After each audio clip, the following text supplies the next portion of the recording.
Fail. Would you have passed or failed? Absolute fail. Hands off the wheel. Driving too casual. Hey, what's up, guys? Welcome back to another video. We've got a very special guest today. We have Jazz Rose. How are you doing, sir? I'm good. Ready to go, man. So Jazz is gonna drive us around in his lovely Tesla. And we're just gonna have a little talk. And yeah, it's gonna be a nice little fun drive. Let's go for it. Right, cool. When you're ready, please. So what Jazz doesn't know is that the whole time I was actually marking him. So Jazz, who are you? Who is Jazz Rose? Well, I started my first coaching and consultancy company when I was 17, scaled it from £30 to £3 million, built a team of up to 150 people, sold that business in 2020, built up a property portfolio which pays for my lifestyle. But then I decided to just chill out and relax. But then people started asking me about advice and coaching and consultancy about how to grow their businesses. So I've spent the last 3 years helping coaches, consultants, expert business owners, teaching them the systems of how they can grow their business, increase their profits, and enhance their peace of mind. And in the process, we've helped a lot of people go from sort of like 50,000 a year to more like 500,000 a year, and so many more success stories. So it's been a good journey. That's what I do. I have 3 wonderful children, amazing lifestyle, and I want to teach other people how to get it and do the same. Awesome. So more on that a bit later on. But let's talk about your driving. How many times did you take you to pass your driving test? I failed 3 times. Shocking. I was with different driving instructors. I was going to different locations, to ones where I wasn't particularly used to driving around those areas, and that was a big part of the failure. What's it like to be rich? It's a lot of fun. Yeah. And it's not about being rich, it's about being financially intelligent. Okay. And I think there's a distinction to be made, because you can have a lot of money, but if you don't have financial, there's a lot of people with a lot of money, but they don't have a lot of time. Right. So they wouldn't have time to have a conversation with you in the middle of a day or a Wednesday morning like this. And if they did, they'll be super stressed and then have to work. And do you know what I mean? Through the night in order to get stuff done. But you've probably seen, like, when you came to my house, we're quite chilled out. It's not like go, and that's because I have a lot. It was going to be like that. Yeah, it's not like, oh, blah, blah, blah. Like, I'm doing stuff. I'm proactive, but I'm not stressed. I'm not like under pressure to get stuff done. I get what I need to get done in the time that I want to get it done, and I've got a great team around me, so that really helps. And it's about having the money and the assets to be able to do the things that you love to do. Like me and 5 of my friends just went to Dominican Republic for like 7 days, stayed in a massive like 6-bed villa, absolutely incredible experience. And because we have the financial freedom, the money to be able to do that sort of stuff, it makes it easy. And then we're planning the next one in a few months' time, so it's like, it's not like, oh my goodness, I need to save for 2 years to get to this holiday. No, we do this like, I typically go on like 3, 4, sometimes 5 holidays a year and not really think about the cost. So that's the nice part of having what I would call financial intelligence, and the ability to create the income and the profitability that you want in your life without necessarily stressing yourself, or without, breaking your physical back in order to get stuff done. So it's not just about the money, it's about what it can do for you as well. It's about the money, it's about what it can do for you, and ultimately it's about, a lot of people don't realize this, but it's about having peace of mind. So if I were to crash this car right now and it cost me, I don't know. Right now though, yeah, but if it was to crash the car and it cost me £5 to fix it, I'll be like, oh, that's annoying. All right, £5. Do you know what I mean? Rather than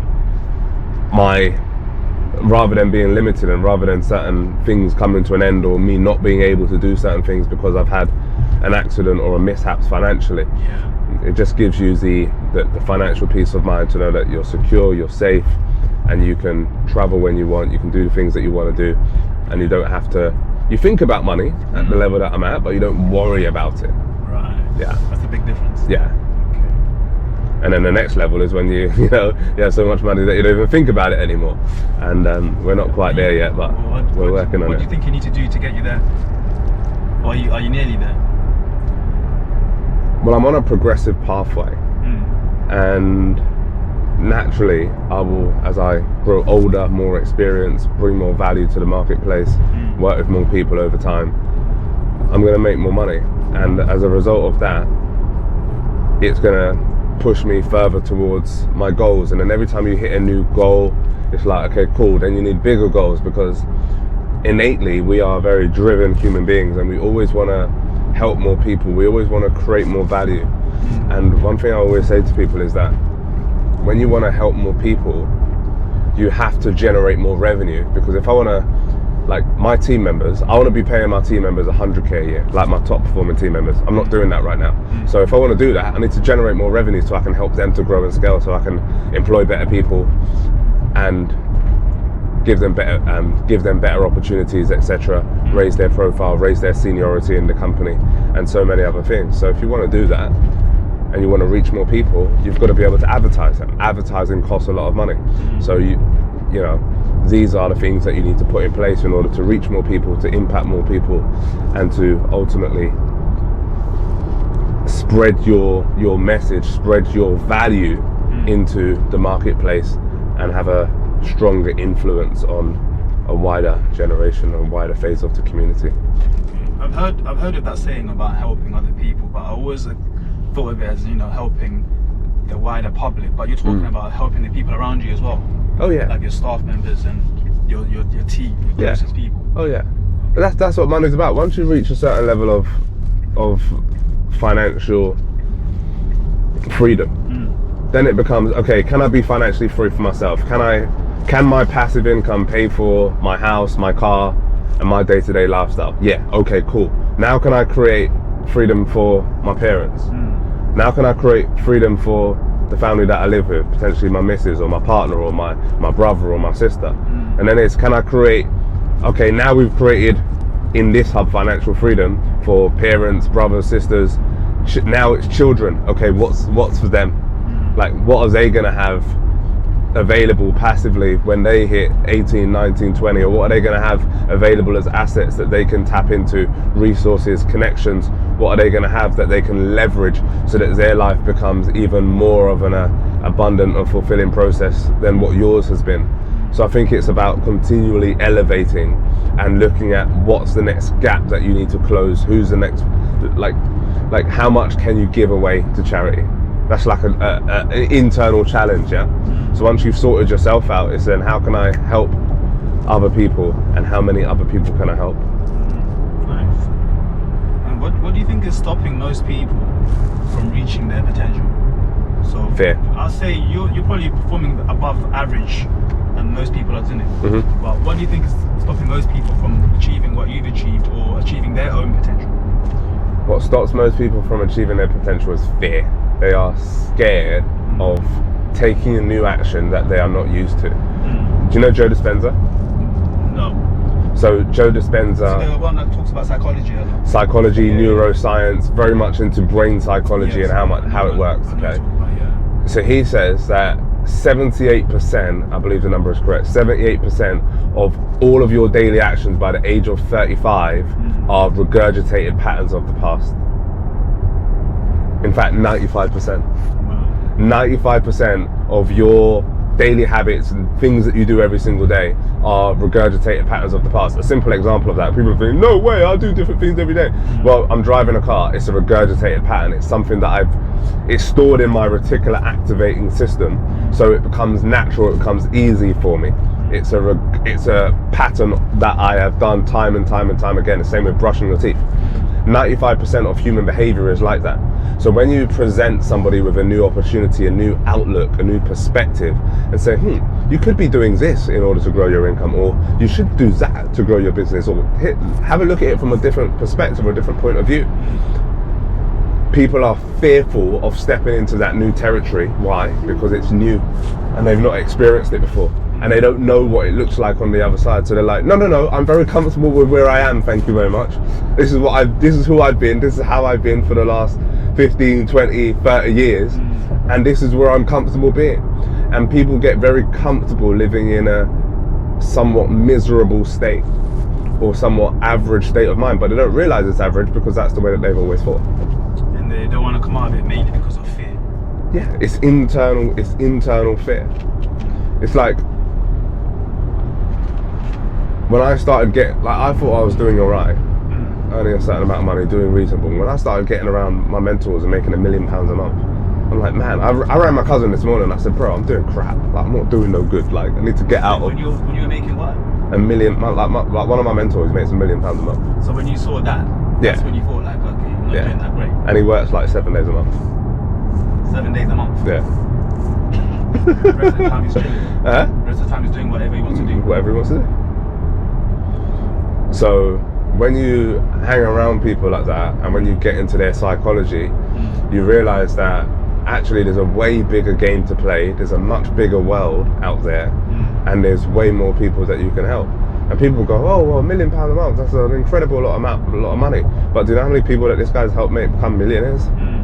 Like, so if you help more people, naturally you become more wealthy. And when you escape that fear mindset, like, oh my goodness, what's going to happen to me? And you get into actually, what can I create for others? And you really start creating from that context, you become way more valuable, and you just become very much a fearless person that can achieve what they actually want to achieve. Think about it. We have more resources, we have more technology, we have more access than any other time in human history. Social mobility now, I remember learning about social mobility when I was studying sociology in college when I was like 18, and they were talking about social mobility and how the world is going to change because the world is going to become more interconnected. Now it's happened. You've got to remember, back then, I'm 37 now, so 19 years ago when I was 18, we didn't have Instagram, we didn't have the Facebooks, we hardly had mobile phones at that point. Do you understand? Yeah. So we didn't have the access to actually. I was speaking to somebody this morning, and they said that one of their peers has got a community where people pay $7,500 a month, and then they've got hundreds of members in this community from all over the world. That wasn't even a thing 20 years ago. You couldn't have an online community 20 years ago, and definitely not as easily accessible as it is today. So we have more resources now, we have more education now, we have Instagram, we have TikTok, we have YouTube. You can tap anything into YouTube and you can go and learn it. You can tap anything into ChatGPT, you can go and learn it. You can get a PhD, you can get a degree by simply researching on YouTube, Google, ChatGPT. You can create your own degree. Like, you can literally create the lifestyle that you want. Whereas before, 20, 30 years ago, you would have had to go to university, you would have had to learn for so many years from somebody who's not particularly done the thing that you want to do.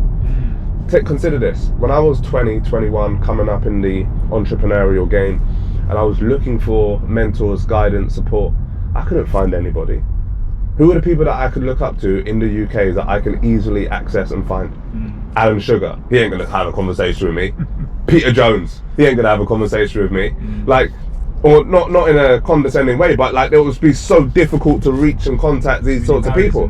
Right, so many barriers. Now, you can go on your Instagram, like, share a few stories that somebody else is sharing, who's a person that people aspire to be like. If you aspire to be like somebody, share a few of their stories. All of a sudden, you've got a connection with that person. Oh, cool, bro. Hey, I want to jump on your program, or hey, I want to learn from you. Bang. Okay, here's an opportunity. Here's a membership program that you can join. It's £100 a month, or it's £49 a month, or it's £59 a month. Like, there's more opportunity, but people just have fear, and they stick with it. So some people will become fearful, and they will stay the same, and they will rot, and they will get worse. They will get in a worse financial situation. Why? Because cost of living goes up, and their income doesn't go up in line with it, which means that the same £50,000 a year that used to be £50,000 a year 10 years ago is now only worth £30,000 a year. So, like, and it's going to keep. Situation. Sorry? They're still in the same situation. They're going to be in a worse situation. I did a IG live this morning on my IG live at Mr. Jazz Rose, and I was talking about how council tax is going up by up to 10% in certain areas. And that's not just about council tax, but everything is going to continue to increase. So if your income increases by 10, 15, 20, 30%, then you've got a massive problem on your hands, ladies and gentlemen. But most people don't realize that they've got a massive problem until that problem really hits calamity and hits their doorstep. So the only way is to get more skills so that you become more financially successful, so that you become more valuable to the marketplace.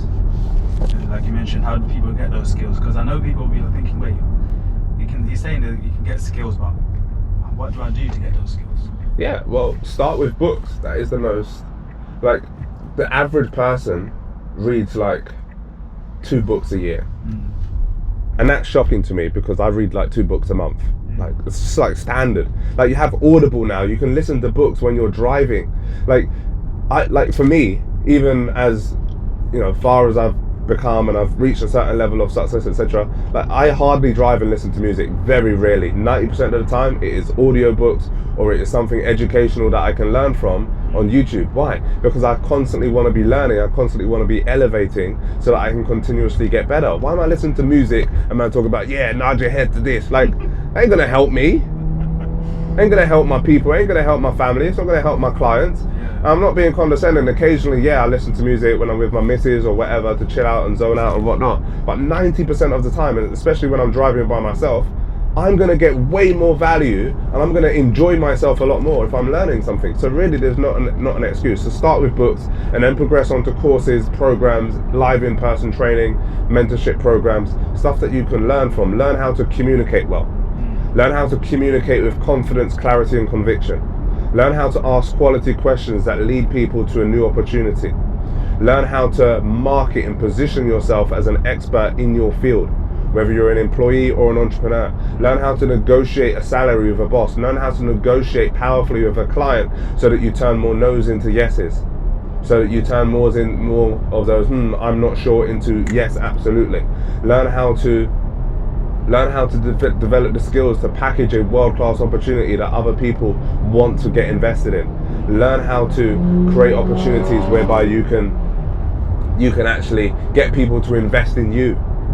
Learn all of these skills, and all of these skills come down to one core skill, and that one core skill isn't taught in school, isn't taught in college, isn't taught in university, and that skill is communication. You master your communication, you can master your ability to create currency.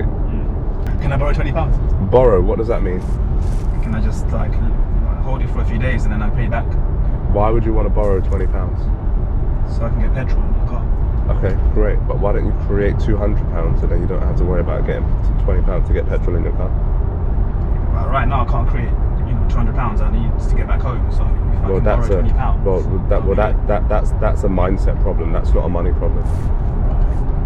So that's a no then? Sorry? That's a no for now. Well, it's not about it being a yes or a no. It's about actually creating distinctive clarity in your mind about what it is that you want and what is the most effective and efficient way to get it.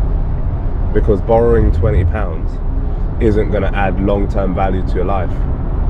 But developing the skills where you can generate £200 is a skill that will develop, that will be ingrained in you, and then you can use that skill again and again and again. It's kind of like the old analogy of, give a man a fish, he'll feed himself for a day, give him the rod, and give him the skills to fish, then he can feed himself for a lifetime. And that's what it's about for most people. Most people will say, yeah, can you borrow me this or can you do that? But really it's about, well, what can I offer? A better question would be, what can I offer in order to make the other person giving me £20 an absolute no-brainer? So the person asking for the money, what can they offer to that person? Yeah, so Jazz, share with me, what's the biggest challenge that you're creating, that's happening with you right now? Hey, I saw you was talking on the phone to your PA a minute ago. It seemed like a challenging conversation, like you needed to get a lot done. Like what's in the way? Like what's the challenge that you were facing with your PA? Oh my goodness, like there's so much to be done, and like some of the systems are in place, some of them are not in place. So, Jazz, maybe you would benefit from an additional person that does your social media stuff. Yeah, do you know what, like, because my PA is trying to do my social media stuff, then she's trying to do my emails, and I think she's probably doing a little bit too much right now, Mark. Oh, brilliant. So if you had like a world-class social media person, what would you want from them in order for it to be a world-class opportunity? Oh, well, I want them to be able to send the DMs, I want them to be able to put up my reels, I want them to be able to interact with my clients. Oh, brilliant. If we found that solution, what would that be worth to your business? Oh, I think that would help my business generate an extra $10,000 a month. Oh, fantastic. So if I charge you $1,000 a month in order to facilitate that service, would it be worth your while? Sure. Who you got? Well, this is what I do. Bang. Now you've got £1,000 and you don't need that £20 anymore. Now you've created a solution. And people will say, well, I don't do social media, blah, blah, blah, blah. But the other hand is you can just position the other person. Maybe you know somebody, or maybe you can tap into your social media network and go, hey, who knows somebody that's really good at, you can find the person for me and you can get paid £200 for that. Say, Jazz, it's £1,200. Or it's £1,200 set up fee and then it's £1,000 a month. Okay, cool. and then I pay you 200, I pay the, do you understand? Like there's always a way to make money. But if you master your communication skills, as I said before, then everything else becomes easier. Because you're always negotiating, and you will always lose every negotiation that you don't know you're in. It's a great line from Chris Voss. Learned that from a book called... Say it again, please. You're always negotiating, and I learned this from Chris Voss, who's a tactile specialist negotiator. He says you're always negotiating, and you will always lose every negotiation that you don't know you're in.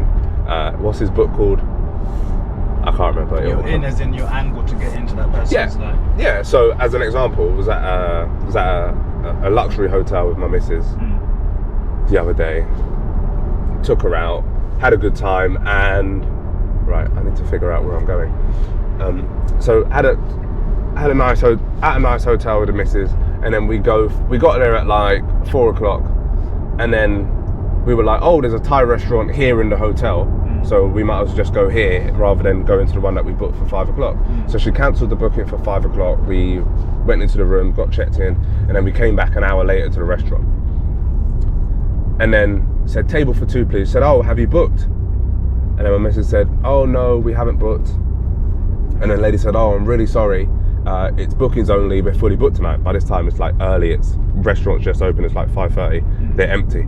So I said, oh, the lady we spoke to earlier said that we can just come in, and we came in like an hour and a half ago. Lady that I spoke to earlier said we can just come in and there'll be a table available for us, no problem. And then she went, yeah, there was a young lady here. She was absolutely amazing. And she said, just come back and we'll sort you out a table. And then she said, let me speak to my manager. So the manager comes along now, and then she says, oh, what's your name? I said, yeah. I said, I'm staying on floor number 13. This is my room number. And the lady earlier said that we said, oh, let me see if I can sort something out for you. Patterned up a table at the back, sitting down. As we went to sit down, I said to my missus, you're always negotiating. You always lose every negotiation you don't know you're in. So something as simple as that. Now that might have cost me, if I didn't negotiate that opportunity, and I just said, oh, okay, sorry, there's no tables. Oh, what a sad day.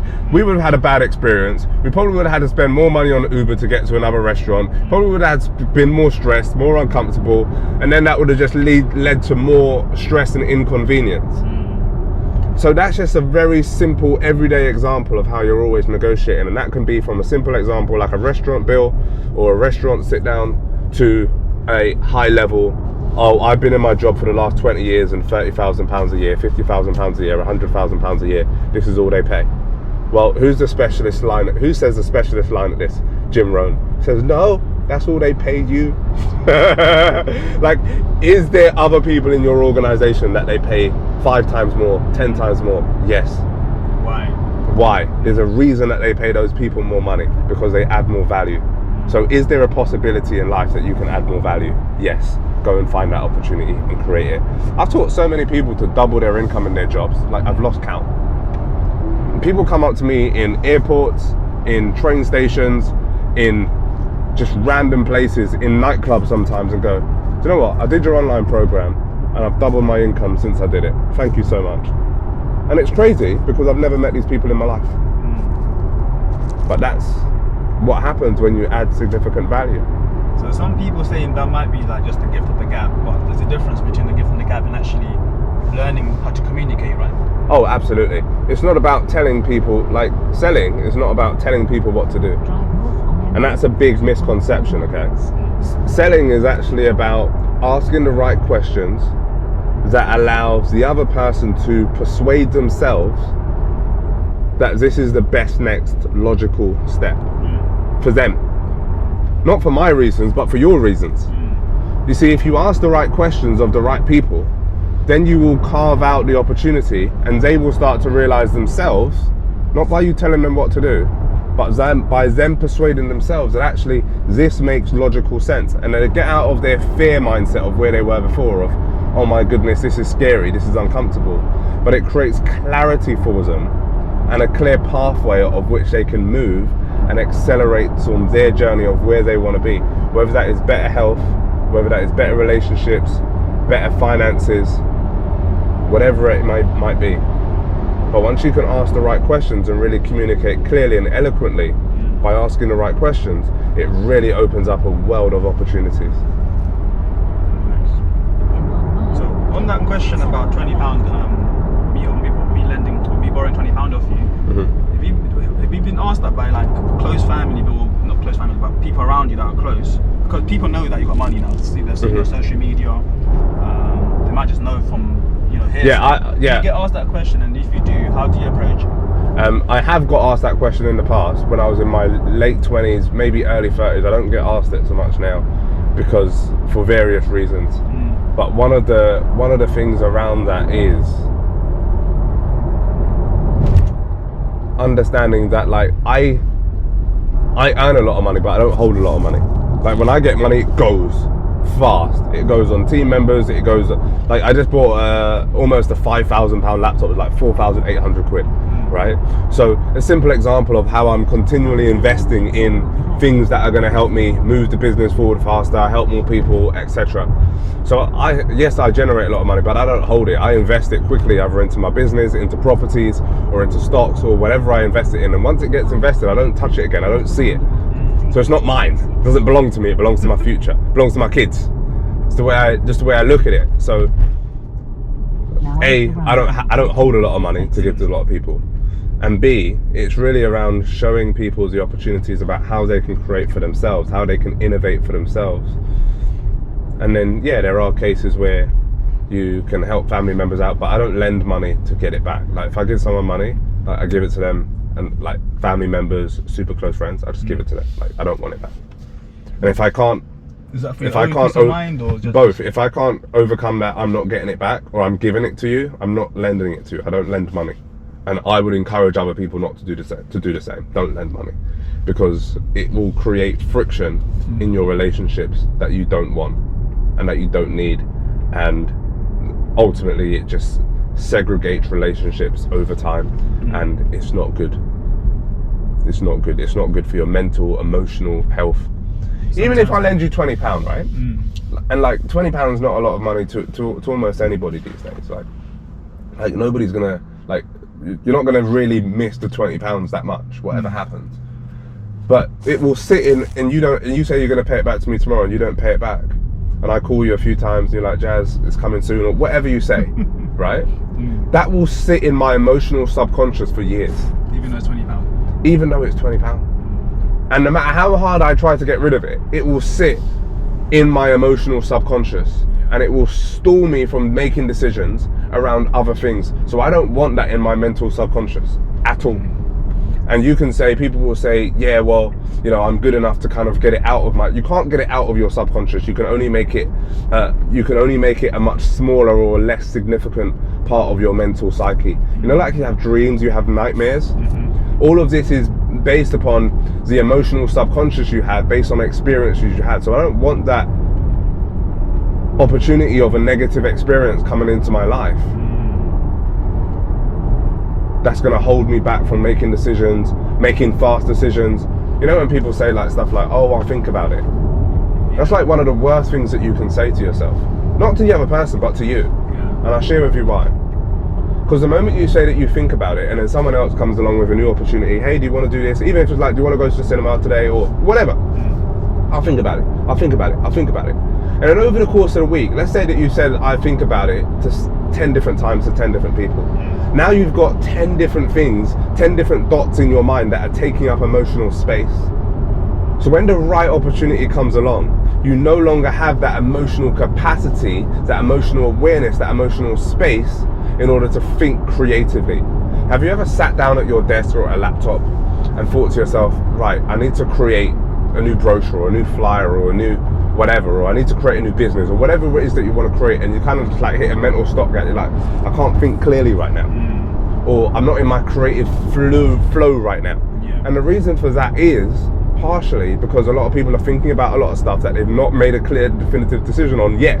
And think about how that develops over 10 years. I'll think about it.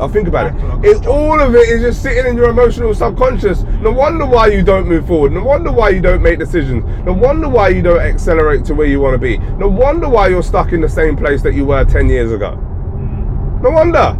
You got all of this emotional subconscious sitting in your mind going, I'll think about it. You got no space for creativity now. I've heard somebody say a different approach where they'll say, if you can't make a decision, park it. Do you not agree with that one? So if you can't make a decision on something, rather than thinking about, I'll think about it later, you kind of put it into a cabinet and say, this is something that I'm not dealing with right now, but I'll make a decision later. Is that kind of the same thing then, basically, what you're saying? It's still there. It's a part of the process. So let's take it a layer deeper, shall we? So it's that don't say I'll think about it. Someone said to me, for example, can we meet on Friday at 11:30? I looked at my calendar, Friday at 11:30, perfect, I'll meet you then. It's closed. I don't need to think about it between now and Friday. It's done. Or if I didn't have availability on Friday at 11:30, I would say I can't meet on Friday at 11:30. I can meet at this time or this time. Which one works better? Like, I have to close that loop. Even that WhatsApp message, when he asked it, came through to my phone. I had to close that loop as soon as I saw it, because if I didn't close that loop, it will be sitting on my emotional subconscious for the rest of my working day. It will be sitting on my thought process as I'm driving right now, and I'll be thinking, oh my goodness, I've got so much stuff to do. Oh, life is so stressful. It's because you've got 50 unread WhatsApp messages that are open but not tended to. So, caveat.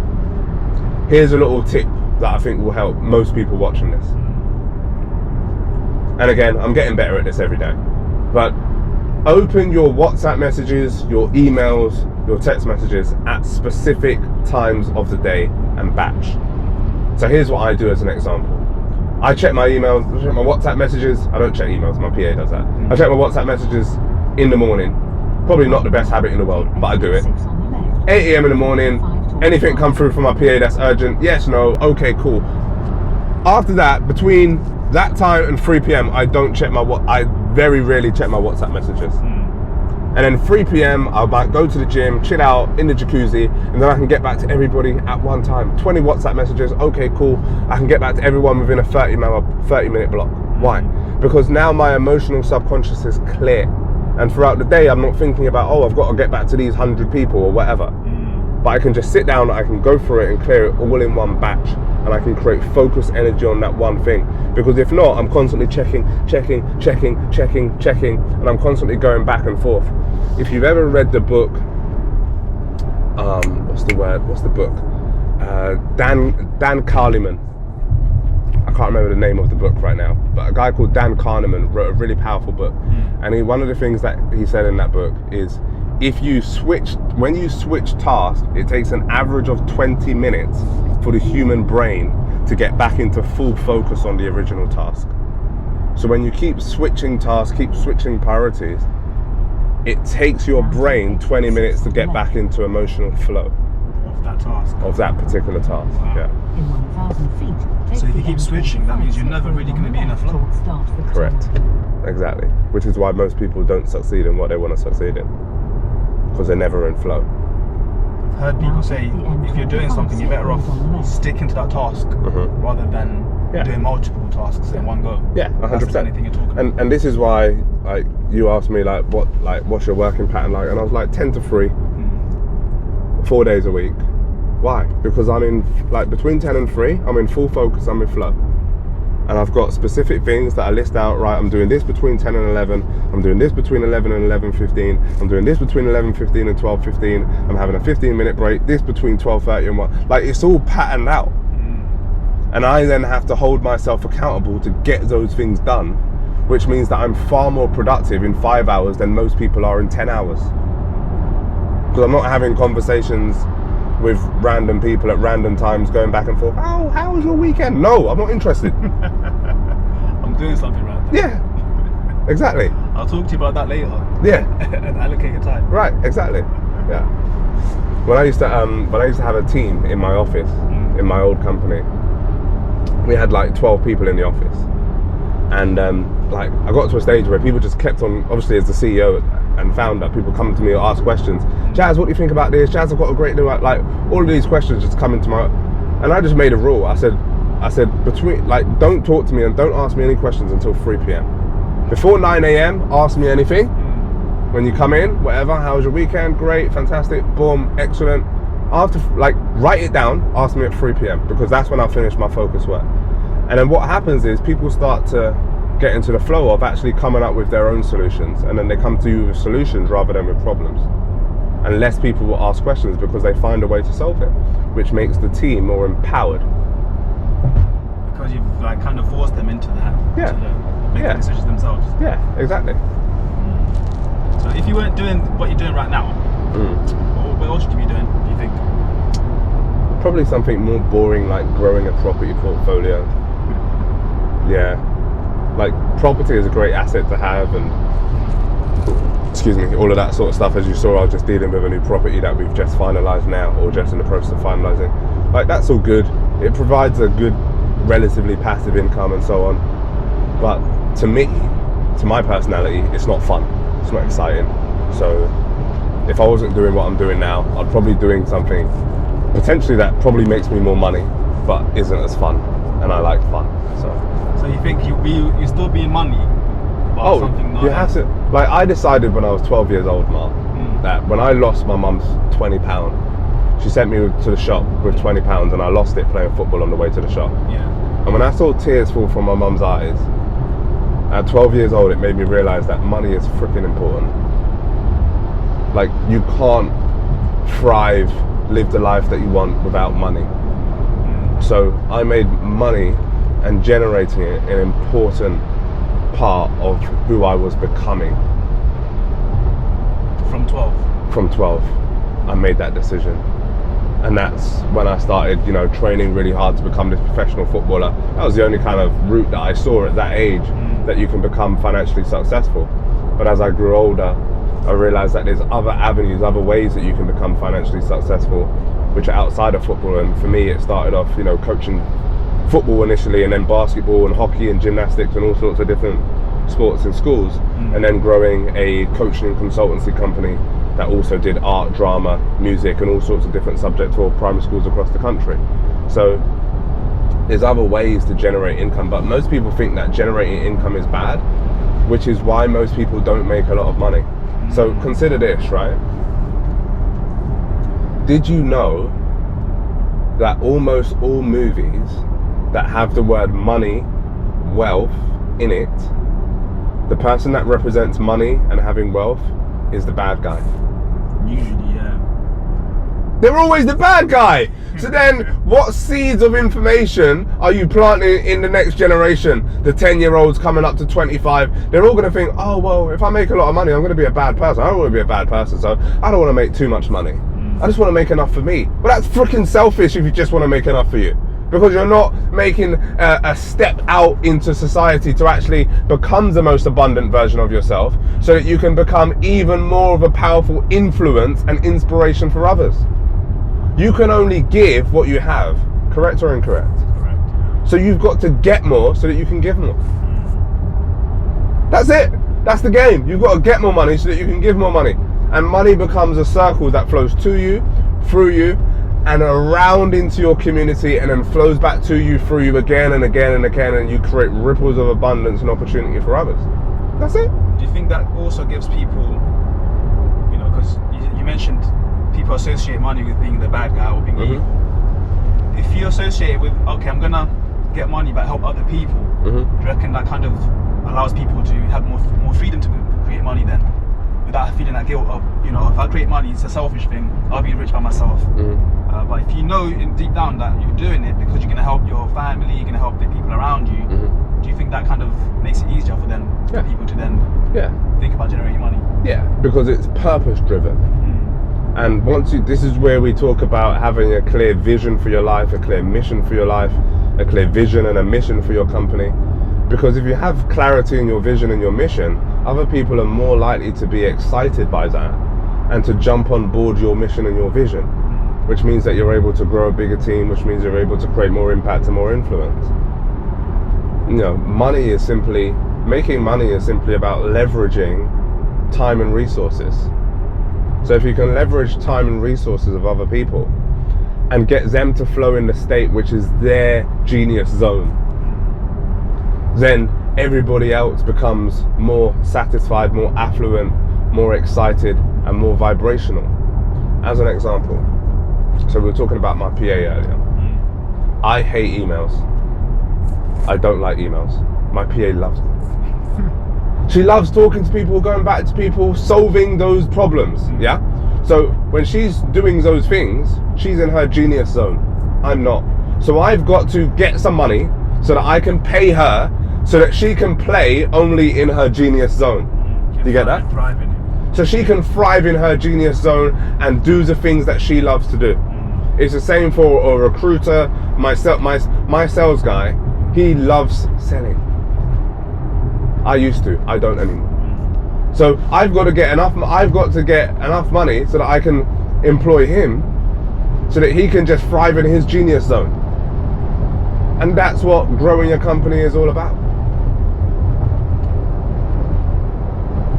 That's what growing a business is all about. Letting other people thrive. Yeah. In their genius zone. Give it, because if I didn't have that opportunity, he and she is going to work in different organizations where they don't enjoy it as much, where they don't make as much money, and where they're not able to work in their genius zone.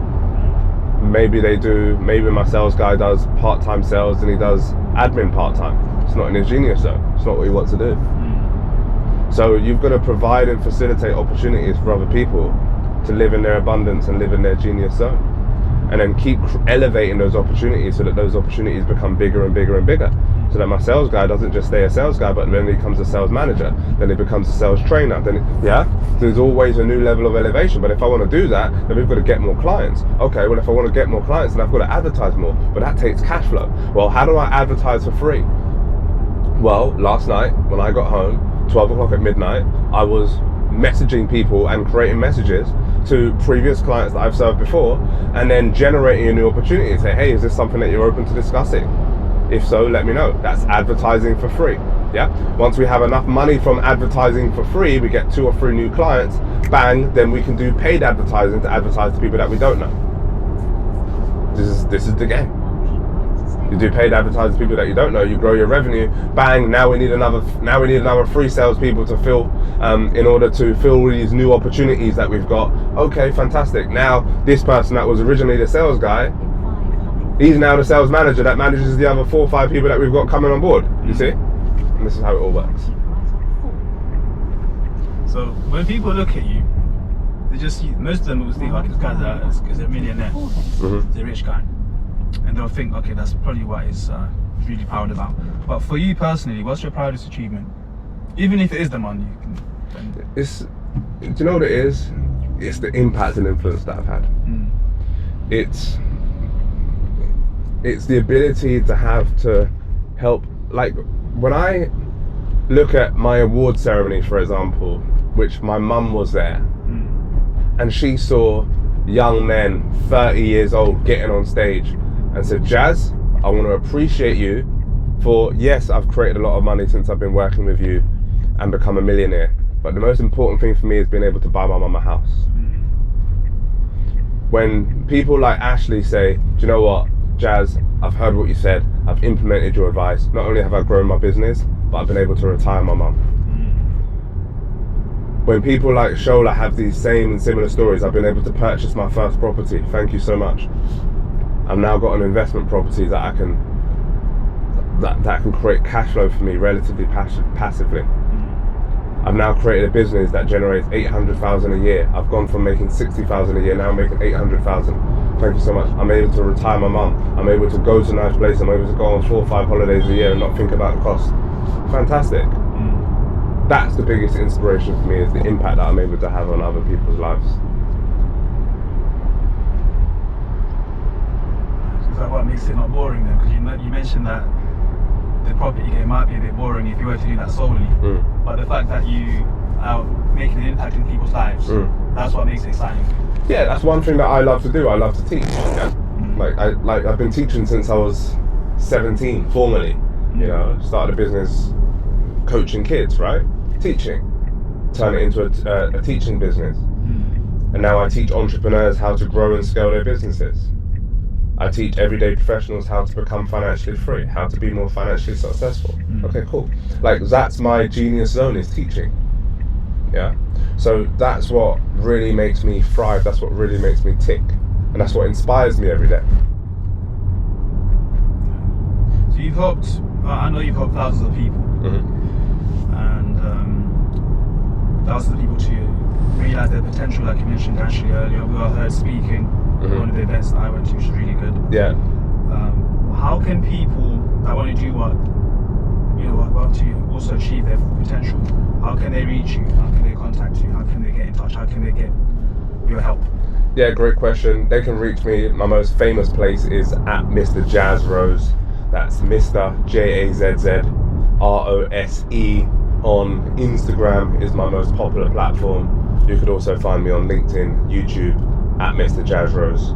And just drop me a message, say, hey, I've been listening to Mark Zondo. I heard what you had to say. I love it. How do you think you might be able to help me? Or just connect and just say hi. I love speaking to new people. So, yeah. Awesome. Yeah, I'm going to put your socials on the screen anyway so that people can see properly. And don't just like follow the socials, like just drop me a message and say, hi, I saw you on Mark Zondo's page and I appreciate what you had to say. So at least we've got context and we've got a clear line of communication, understanding of what inspired you to follow, because that really helps me to understand where people are at. And okay, that was a nice little drive with Jazz Rose. Hopefully you guys had fun. But what Jazz doesn't know is that the whole time I was actually marking him. How good is your driving? Jazz, what do you reckon? If that was your driving test, would you have passed or failed? Absolute fail.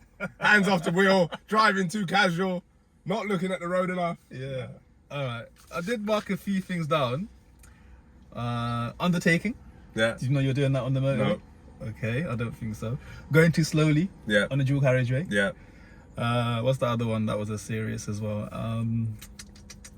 Following too closely to other vehicles. Yeah. And staying in the right-hand lane for too long. Guilty. So guys, don't do those mistakes if you're going for your, so guys, don't do those mistakes if you're going for your test, okay? But Jazz, thank you so much for having us. Have you got any final message for our viewers? If you don't come from a wealthy family, make sure that a wealthy family comes from you. Heard it first from Jazz Rose, guys. Thanks so much, Jazz. It was awesome. Nice one. Yeah.